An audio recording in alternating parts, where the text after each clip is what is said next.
আসসালামু আলাইকুম ওয়া রাহমাতুল্লাহি ওয়া বারাকাতুহু নাহমাদুহু ওয়া নুসাল্লি ওয়া নুসাল্লিমু আলা রাসূলিহিল কারীম আম্মা বা'দ। সুপ্রিয় দর্শক, সবাইকে স্বাগত জানাচ্ছি মাছরাঙা টিভির রমজান মাসের নিয়মিত আয়োজন ক্লিক ইলেকট্রিক্যাল অ্যাক্সেসরিজ মাহে রমজান অনুষ্ঠান থেকে। দর্শক, আজকের আলোচনার বিষয়বস্তু লাইলাতুল কদর, শবে কদর প্রসঙ্গে বিস্তারিত আলোচনা শুনবো আমরা। বিস্তারিত বলবার জন্য আমাদের সাথে রয়েছেন আপনাদের প্রিয় আলোচক, ঢাকা বিশ্ববিদ্যালয়ের ইসলামিক স্টাডিজ ডিপার্টমেন্টের সম্মানিত সহকারী অধ্যাপক ডক্টর আল্লামা মাসুম বাকি বিল্লাহ। আসসালামু আলাইকুম রহমতুল্লাহ। ওয়ালাইকুম আসসালাম ওয়া রাহমাতুল্লাহি ওয়া বারাকাতুহু। কেমন আছেন মোহতারাম? আলহামদুলিল্লাহ, আপনি কেমন আছেন? আলহামদুলিল্লাহ, ভালো আছি মোহতারাম। আমরা শুরুতে শবে কদরের পরিচয় সম্পর্কে জানবো। লাইলাতুল কদর কি? মাহে রমাদান আমাদেরকে যে সমস্ত নির্ধারিত কিছু বিশেষ বিশেষ ইবাদত, আমল এবং আল্লাহর পক্ষ থেকে বিশেষ প্রণোদনা নিয়ে এসেছেন, তার মধ্যে অন্যতম একটি হচ্ছে এই লাইলাতুল কদর।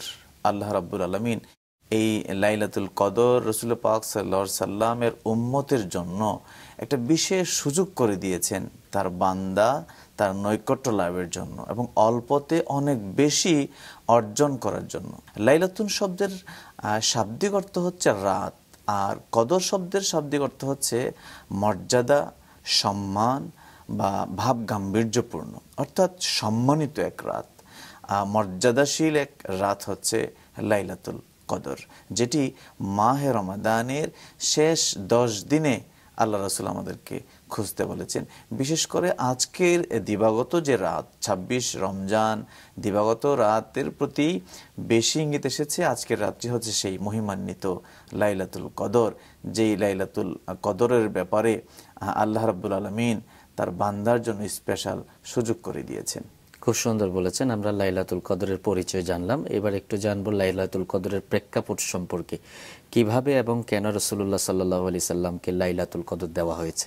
দেখুন, এই ব্যাপারে হযরত মুজাহিদ রাহমাতুল্লাহ আলাইহি, তারপর হযরত আলী রাদিয়াল্লাহু তাআলা আনহু, ওনাদের থেকে বিভিন্ন হাদিস এসেছে। তো বিশেষ করে ইমাম মালিক রাহমাতুল্লাহ আলাইহি তার মুয়াত্তা গ্রন্থের মধ্যে একটি হাদিস নিয়ে এসেছেন। তিনি বলেন যে একবার রাসূল পাক সাল্লাল্লাহু আলাইহি সাল্লামকে জিবরাইল আলাইহিস সালাম তার উম্মতের আয়ু যেগুলো একসাথে তুলে ধরেন, তখন রাসূল পাক সাল্লাল্লাহু আলাইহি সাল্লাম এটি দেখে মন খারাপ করে ফেললেন। তখন নবীজি সাল্লাল্লাহু আলাইহি সাল্লামকে জিজ্ঞেস করলেন জিবরাইল আলাইহিস সালাম, ইয়া রাসূলুল্লাহ, আপনার উম্মতের আয়ু দেখে, আমল দেখে আপনি মন খারাপ করলেন কেন?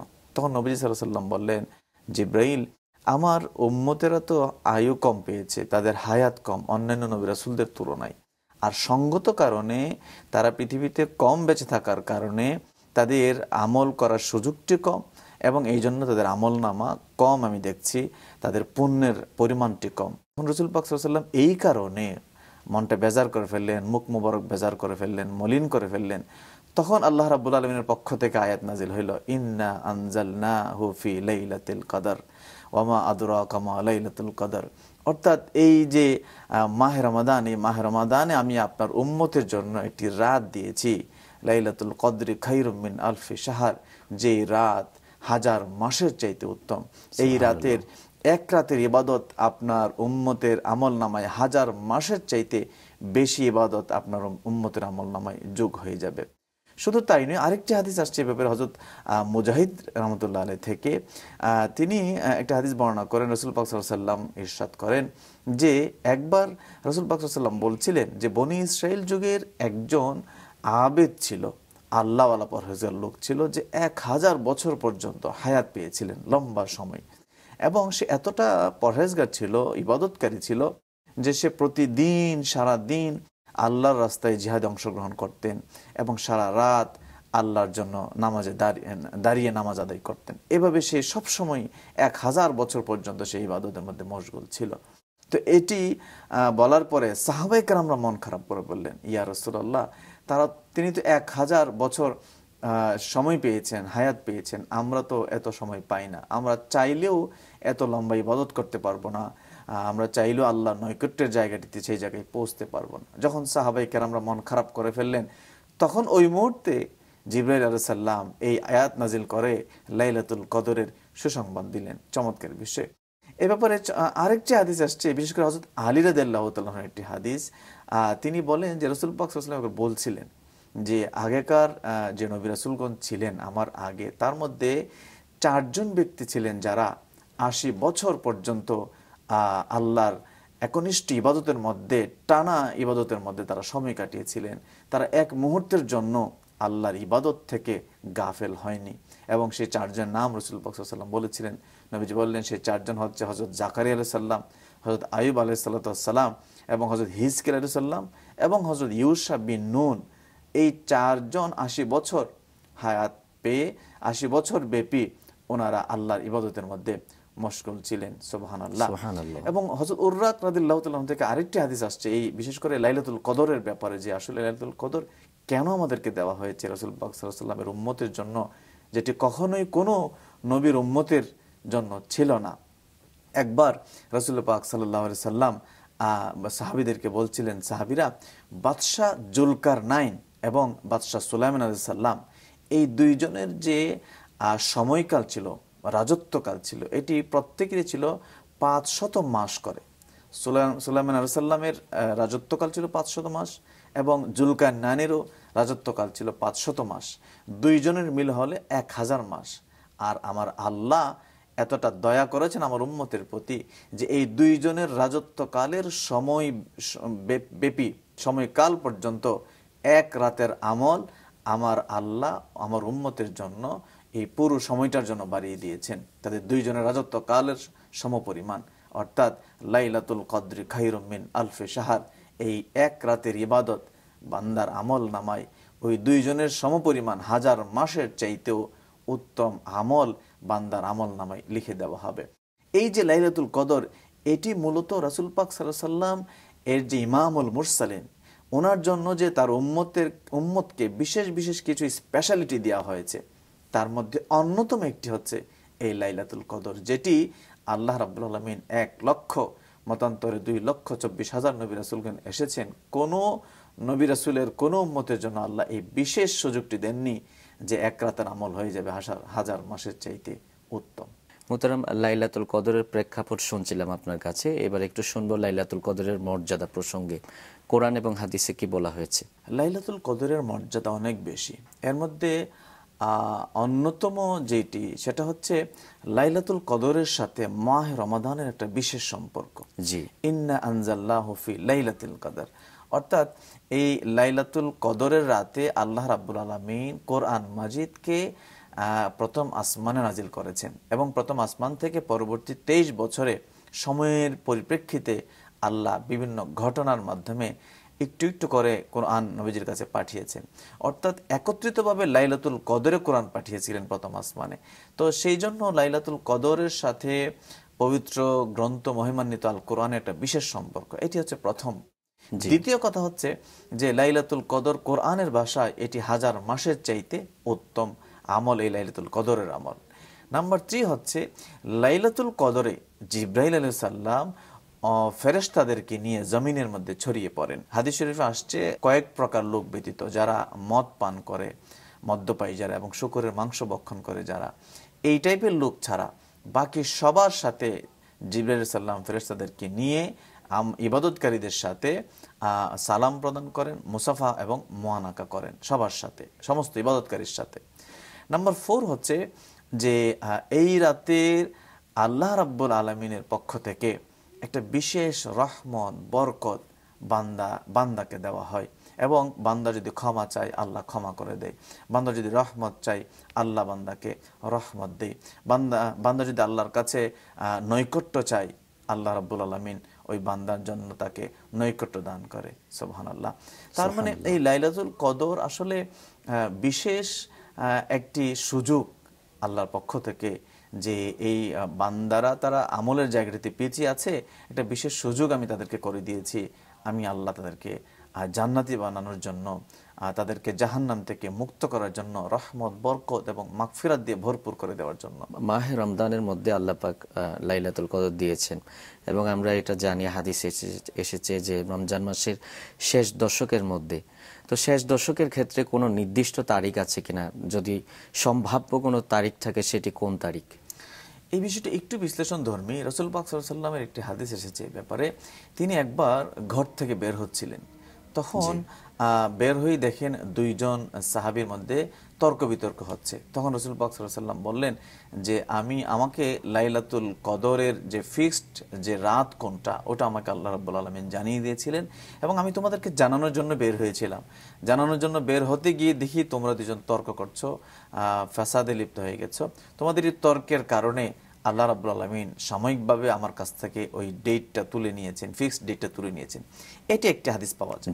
আবার পাশাপাশি আমরা দেখি যে এরকম অনেক হাদিস পাওয়া যায় যেখানে রাসূল পাক সাল্লাল্লাহু আলাইহি ওয়াসাল্লাম বললেন যে তোমরা শেষ বেজুর রাতগুলোতে, অর্থাৎ মাহে রমাদানের যে শেষ 5টি বেজুর রাত, সেই 5টি বেজুর রাতে তোমরা লাইলাতুল কদরকে খুঁজে বের করো।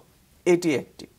আবার ফিক্সড ডেটের ব্যাপারেও কিন্তু নবী সাল্লাল্লাহু আলাইহি ওয়াসাল্লামের হাদিস পাওয়া যায় এবং অনেক বড় বড় সাহাবা কিরামদের মতামত পাওয়া যায়। বিশেষ করে উবাই ইবনে কাব রাদিয়াল্লাহু তাআলা আনহু তিনি বললেন যে সামিতু রাসূলুল্লাহ সাল্লাল্লাহু আলাইহি ওয়াসাল্লাম ইয়াকুলু লাইলাতুল কদর লাইলাতুন সাবি ওয়া ইশরিনা, অর্থাৎ আমি শুনেছি রাসূল পাক সাল্লাল্লাহু আলাইহি ওয়াসাল্লাম বললেন যে লাইলাতুল কদর হচ্ছে 27শে রমজান, অর্থাৎ 26 রমজান দিবাগত রাতে 27 তারিখের আগের রাতে। উবাই ইবনে কাবের হাদিস হচ্ছে এটি। এবং উবাই ইবনে কাব রাদিয়াল্লাহু তাআলা আনহুর এই যে মত নবী সাল্লাল্লাহু আলাইহি ওয়াসাল্লামের হাদিস, এটার পক্ষে আরো বড় বড় সাহাবী মত দিয়েছেন। বিশেষ করে আব্দুল্লাহ ইবনে আব্বাস রাদিয়াল্লাহু তাআলা আনহু এই পক্ষে মত দিয়েছেন। তারপরে আব্দুল্লাহ ইবনে ওমর রাদিয়াল্লাহু তাআলা আনহু এই পক্ষে মত দিয়েছেন। হযরত মুয়াবিয়া রাদিয়াল্লাহু তাআলা আনহু এই ব্যাপারে মত দিয়েছেন। অর্থাৎ ওনারা সবাই বলেছেন যে রাসূল পাক সাল্লাল্লাহু আলাইহি ওয়াসাল্লাম প্রথম দিকে বলেছিলেন যে শেষ 5 বেজুর রাতে খোঁজার জন্য, কিন্তু পরবর্তীতে এই হাদিসও আসছে যে উনি 26 তারিখ দিন গিয়ে যে রাত এবং 27শে রমজানের রাত, এই রাতটি নবী সাল্লাল্লাহু আলাইহি ওয়াসাল্লাম বলেছেন এটি লাইলাতুল কদর। আপনি হাদিসের আলোকে বলছিলেন যে হাদিস শরীফে লাইলাতুল কদর তালাশের ব্যাপারে আল্লাহ রাসূল সাল্লাল্লাহু আলাইহি ওয়াসাল্লাম তাগিদ দিয়েছেন। তো লাইলাতুল কদর শেষ 10 দিনের মধ্যে তালাশ করার পেছনে কোনো রহস্য আছে কিনা? লাইলাতুল কদর আসলে কি জন্য এটি আগে জানতে হবে। লাইলাতুল কদর এই জন্য যে উম্মতে মুহাম্মদীর আমলনামা যেন বৃদ্ধি পেয়ে যায় এবং আল্লাহ রাব্বুল আলামিনের কাছে অনেক বেশি করে যেন উম্মতে মুহাম্মদী তার আমলগুলো প্রদর্শন করতে পারে, একটা বিশেষ সুযোগ আল্লাহ দিয়েছেন। তো এখন এই একটি রাতে যদি এটা ফিক্সড মানুষ ইবাদত করে এবং এটার উপর ডিপেন্ড করে ইবাদত করে, তাহলে কিন্তু এক রাতই অর্জন হইল লাইলাতুল কদর। কিন্তু কেউ যদি এটার উপর আমল করে, এই হাদিসের উপর যে তোমরা শেষ বেজুর রাতগুলোতে লাইলাতুল কদরকে খোঁজো, তাহলে আপনি দেখেন সে খুঁজতে গিয়ে 5টি রাতকে গুরুত্ব দিয়ে 5 বেজুর রাতে লাইলাতুল কদর খোঁজে ইবাদত করলো। তাহলে সে যেহেতু ফিক্সড করলো না যে না, যেহেতু এই হাদিস বলেছে নবীজি 5টি রাতে, আমি 5টি রাতে ইবাদত করলাম, তাহলে তার আমল নামায় 5টি লাইলাতুল কদর এক বছরে আল্লাহ রাব্বুল আলামিন মাকবুল করার একটা সুযোগ কিন্তু তার আছে। সেই জন্য অর্থাৎ প্রতি একজন বান্দা চাইলে তার জীবনে 5টি লাইলাতুল কদরও পেতে পারে। এই আরো বেশি পাওয়ার জন্য আসলে রাসূল পাক সাল্লাল্লাহু আলাইহি ওয়াসাল্লাম এটিকে ওভাবে প্রথম দিকের হাদিসগুলোতে ফিক্সড করে দেননি। লাইলাতুল কদরের একটা আমলের বিষয় আছে, আমরা এই রাতে কি কি আমল করতে পারি? দেখুন, লাইলাতুল কদর এসেছে বান্দার সারা রাত জেগে সে আমল করবে, আল্লাহর ইবাদত বন্দেগীর মধ্যে কাটাতে। তো এই ক্ষেত্রে প্রথমত আমাদের রমজান মাসের যে নির্ধারিত আমলগুলি, আমরা সেগুলো সবচেয়ে বেশি গুরুত্ব দিয়ে আদায় করব। যেমন ইফতার দিয়ে শুরু হবে রাত, ইফতার দিয়ে আমরা শুরু করব। ইফতারের পরে আমরা অতিরিক্ত হিসেবে আওয়াবিন নামাজ পড়তে পারি, সালাতুল আওয়াবিন, যেটি 2 রাকাত করে 6 রাকাত নফল নামাজ। এই নামাজ কিন্তু আমরা আদায় করতে পারি অতিরিক্ত হিসেবে। তারপরে আমাদের এশার নামাজ ফিক্সড নামাজ, এটি ফরজ নামাজ আদায় করব। এবং তারাবির নামাজ, যেটি মাহে রমাদানের সাথে নির্ধারিত, আমরা তারাবির নামাজ 20 রাকাত জামাতের সাথে আদায় করব ইনশাআল্লাহ, এবং সাহারি আদায় করব। অর্থাৎ এই ইবাদতগুলি হচ্ছে রমজানের সাথে নির্ধারিত। এছাড়া আমরা আওয়াবিন থেকে শুরু করলাম, পাশাপাশি অতিরিক্ত নফল নামাজ আদায় করব। অর্থাৎ ইবাদতের মধ্যে, নফল ইবাদতের মধ্যে সবচেয়ে দামি ইবাদত হচ্ছে নফল নামাজ, আল্লাহর হক যেটি। এই লাইলাতুল কদরের রাত্রিতে আমরা বেশি বেশি কোরআন তেলাওয়াত করব, কোরআন থেকে শিক্ষা গ্রহণ করব, মাসালা জানবো, তাফসীর শিখবো কোরআন থেকে, অর্থাৎ কোরআন চর্চা করব। এবং নামাজের পর দুরূদ শরীফ, জিকির আজকার এগুলো তো করা যেতে পারে। পাশাপাশি আমরা জিকির আজকার করব। যেমন আল্লাহ রাব্বুল আলামিন জিকির আজকারের ব্যাপারে, বিশেষ করে তার জাতি নাম, তার সিফতি নাম, এই সমস্ত নামের এবং আল্লাহর সিফতি নামের জিকির করতে আল্লাহ কোরআন মাজিদে বলেছেন, ওয়াসাব্বিহুহু বুকরাতা ওয়া আসিলা, তোমরা সকাল সন্ধ্যা আল্লাহর জিকির করো, আল্লাহর নামের তাসবিহ পড়ো। আমরা সুবহানাল্লাহ, আলহামদুলিল্লাহ, আল্লাহু আকবার, লা ইলাহা ইল্লাল্লাহ, এই যে তাসবিহ ফাতিমি সহ আরো যা আছে হাদিস শরীফের মাসনুন দুয়া আমরা আদায় করব। দরুদ শরীফ আমরা বেশি বেশি আদায় করব। সালাম পাঠাবো নবী সাল্লাল্লাহু আলাইহি ওয়াসাল্লামের প্রতি। সেটি কিয়ামুল লাইলের মধ্যে হতে পারে, কিয়ামের মাধ্যমে নবী সাল্লাল্লাহু আলাইহি ওয়াসাল্লামের প্রতি আমরা সালাম আমরা একাকী করতে পারি, ঘরের মানুষদেরকে নিয়ে, প্রতিবেশীদেরকে নিয়েও আমরা সেটি করতে পারি। আমরা মিলাদ মাহফিলের আয়োজন করতে পারি এবং আমরা দান সদকাও করতে পারি এই রাতে। বিশেষ করে সাদাকাতুল ফিতর যেটি ঠিক 2-3 দিন পরে যেটি আমাদের ঈদ সামনে আসতেছে, তো সেই সাদাকাতুল ফিতর আমরা এই লাইলাতুল কদরে কিন্তু আদায় করতে পারি। তাহলে আমাদের ইবাদতটা ওই 1000 মাসের মতো অধিক বৃদ্ধির একটা সুযোগ এখানে চলে আসবে। এবং পাশাপাশি আমাদের খাবার সহ অন্যান্য বিষয়াদি গরিব মিসকিন প্রতিবেশী আত্মীয় স্বজন তাদের মধ্যে আমরা এই রাতে বিলিয়ে দিতে পারি, বা কেউ গরিব দরিদ্র মানুষ থাকলে তাকে ওই রাতে আমি সহযোগিতা করতে পারি, খাবার পৌঁছে দিতে পারি। অর্থাৎ আল্লাহর হক এবং বান্দার হকের ব্যাপারে ফরজের পাশাপাশি আমরা যত বেশি নফল আদায় করব, শুধু এইটুকু মাথায় রাখলেই হবে যেন এই পুরো রাতের এক মুহূর্ত যেন অবহেলায় না কাটে, আল্লাহর সন্তুষ্টির কোনো কাজের বাহিরে যেন আমাদের সময় না কাটে। কোনো ব্যক্তি যদি চান যে আমার বেজোর রাতগুলো সবগুলোতে ইবাদত করা সম্ভব নয়, নির্দিষ্ট একটি রাতে আমি ইবাদত করব, সেক্ষেত্রে কোনো চিহ্ন বা কোনো নিদর্শন আছে কিনা এই রাত্রের? যে রাত প্রকৃতপক্ষে লাইলাতুল কদর আল্লাহর কাছে মাকবুল হিসেবে, ওই রাত হবে খুব মিষ্টি টাইপের, অর্থাৎ বাতাস হবে মৃদুমন্দ বাতাস, খুব বেশি গরম থাকবে না, আবার খুব বেশি ঠান্ডাও হবে না, এবং অন্যান্য রাতের চাইতে খুব আরামপ্রদ হবে, খুবই ফ্লেক্সিবল হবে, কমফোর্টেবল হবে ওই রাত।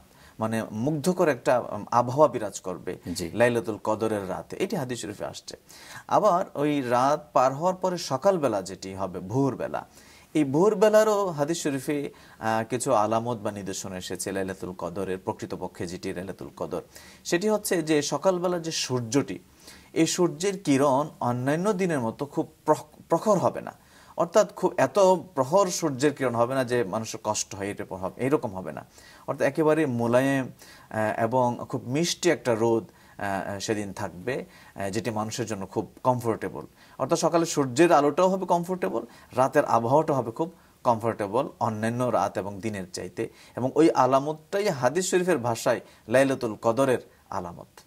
মা বোনদের অনেকে তো বিশেষ একটা সময়ে তারা অসুস্থ থাকেন, তো লাইলাতুল কদরের সময় যদি তারা অসুস্থ থাকেন, সেক্ষেত্রে তারা ইবাদত কিভাবে করবে? ওনারা নামাজ আদায় করবেন না, কোরআন তেলাওয়াত স্পর্শ করে করবেন না, দরুদ শরীফ আদায় করবেন না।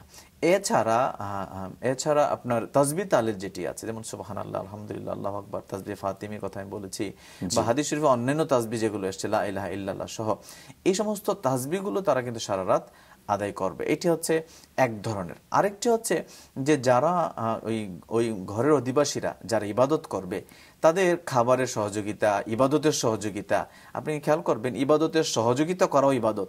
সুতরাং তাদের ইবাদতের সহযোগিতা বা সহজ করে দেওয়ার জন্য তারা কিন্তু কাজ করতে পারে, সেগুলো আল্লাহ রাব্বুল আলামিনের কাছে ইবাদত হিসেবে গণ্য হয়ে যাবে। খুব সুন্দর বলেছেন মোহতারাম। আমাদের অনুষ্ঠানের পক্ষ থেকে আপনাকে ধন্যবাদ জানাচ্ছি। আপনাকেও মোবারকবাদ। সুপ্রিয় দর্শক, ক্লিক ইলেকট্রিক্যাল অ্যাক্সেসরিজ মাহে রমজান থেকে আজকের মতো বিদায় নিচ্ছি। সকলে ভালো থাকবেন, সুস্থ থাকবেন। দেখা হবে আগামী পর্বে। আজ এই পর্যন্তই। আল্লাহ হাফেজ। আসসালামু আলাইকুম ওয়া রাহমাতুল্লাহ।